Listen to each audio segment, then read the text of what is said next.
Bonjour à toutes et à tous.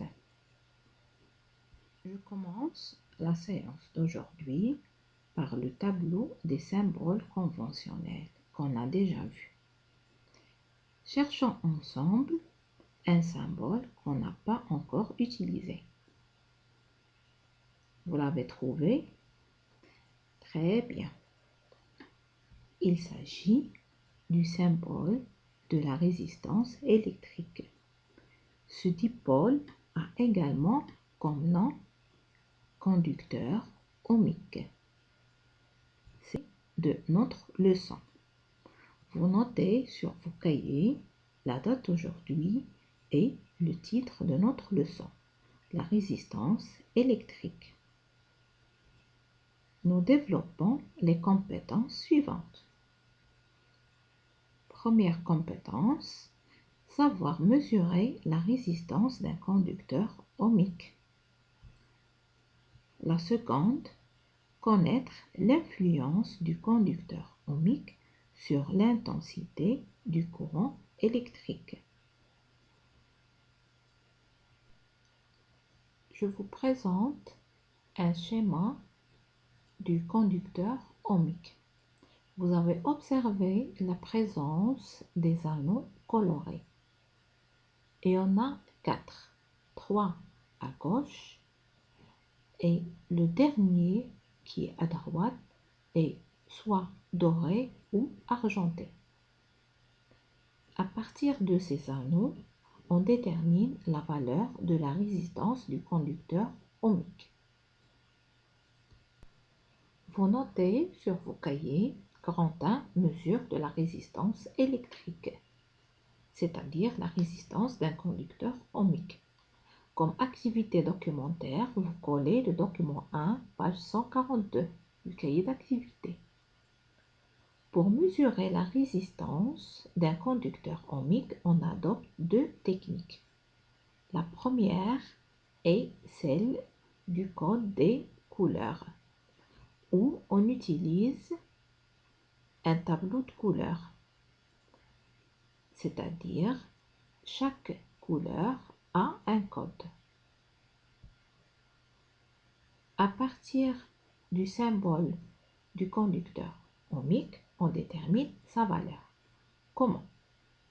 La couleur du premier anneau, à partir de la gauche, nous donne le premier chiffre de la valeur de sa résistance.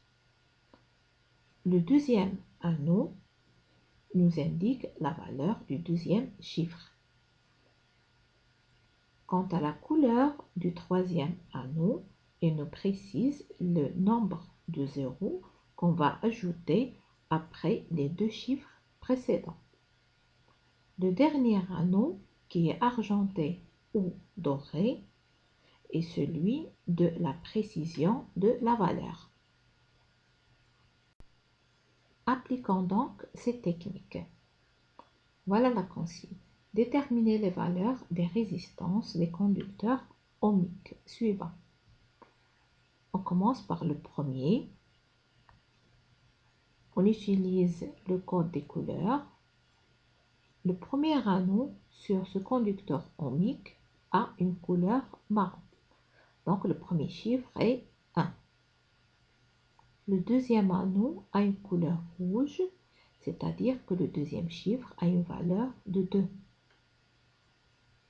Le troisième anneau, puisqu'il est vert, donc on va rajouter 5 zéros après les deux premiers chiffres.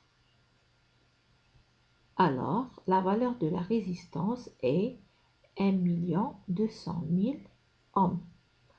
Ohm est l'unité internationale de la résistance. Deuxième cas. On a le premier anneau, sa couleur est orange, donc le premier chiffre est 3. Le deuxième anneau est bleu, alors le deuxième chiffre est 6. Le troisième anneau a une couleur marron. Selon le code des couleurs, on va rajouter un seul 0. On regroupe ces résultats Donc la valeur de la résistance est R2 est 360 ohms. Le cas suivant, le premier anneau est jaune, donc le premier chiffre est 4. Le deuxième anneau est noir. Selon le code des couleurs, le deuxième chiffre sera 0. Puisque le troisième anneau a une couleur rouge, donc on va rajouter 2 zéros selon le code des couleurs. Et la valeur de la résistance est 4000 ohms. Comme conclusion de cette activité, on note. Pour déterminer la valeur d'une résistance, par le code des couleurs, on suit les étapes suivantes. Première étape, on place l'anneau doré ou argenté à droite. Deuxièmement, les deux premiers anneaux colorés correspondent aux deux premiers chiffres de la valeur de la résistance. Troisièmement, le troisième anneau correspond au nombre de zéros après ces deux chiffres.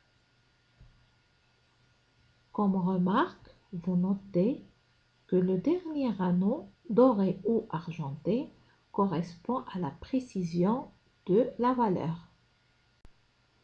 Pour connaître la deuxième technique, vous collez le document 2, page 144 du cahier d'activité.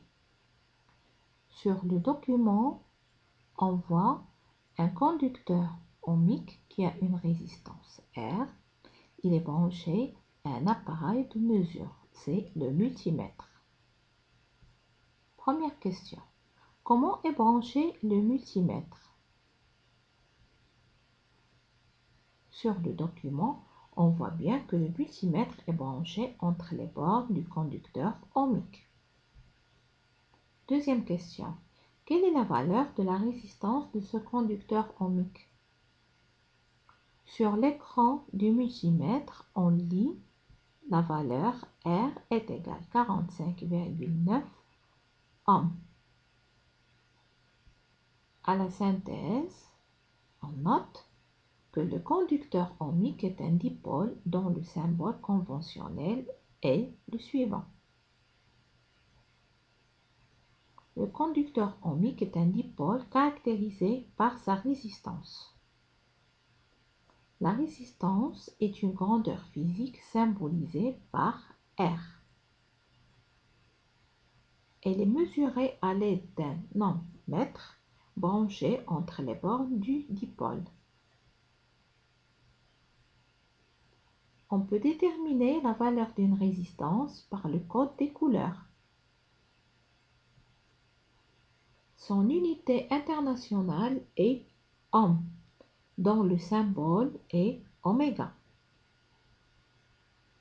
On utilise comme unité usuelle le kilo-ohm, tel que 1 kilo-ohm est égal à 1000 ohms. On étudie maintenant l'influence du conducteur ohmique sur l'intensité du courant électrique. Vous collez à l'activité documentaire le document 3, page 144 du cahier d'activité. Pour la partie A, on voit un circuit électrique contenant un générateur, une lampe et un ampèremètre qui permet de mesurer l'intensité du courant électrique traversant le circuit. Sur la partie B du document, on observe un circuit électrique contenant les mêmes éléments que le précédent, en plus d'un conducteur ohmique. Première question. Comment sont associés la lampe et le conducteur ohmique? Selon le document, ils sont associés en série, car ils forment une seule boucle avec le générateur. Deuxième question. Comparez les intensités des courants traversant chacun des montages. Donc, pour cela, on se réfère aux ampères-mètres. On note I1 l'intensité du courant électrique traversant le premier circuit, I2 l'intensité du courant électrique qui traverse le circuit B. On a I1 est égal à 0,43 ampères. C'est la valeur affichée sur l'ampère-mètre. L'ampère-mètre du montage B indique la valeur I2 est égal à 0,23 ampères. Du coup, I2 est inférieur à I1. Troisième question. Déduisez l'effet du conducteur ohmique sur l'intensité du courant.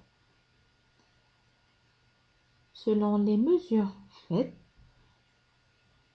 on déduit que l'insertion d'un conducteur ohmique dans un circuit en série provoque une diminution de l'intensité du courant. Notez bien que le conducteur ohmique est toujours inséré en série dans le circuit électrique. Et on passe à la synthèse. Le conducteur ohmique résiste au passage du courant électrique. On insère un conducteur ohmique dans un circuit en série pour diminuer l'intensité du courant électrique dans ce circuit. Plus la résistance du conducteur ohmique est élevée, plus l'intensité du courant électrique dans le circuit est faible, et vice-versa. Voilà, c'est tout pour la leçon d'aujourd'hui. Merci pour votre attention et à la prochaine.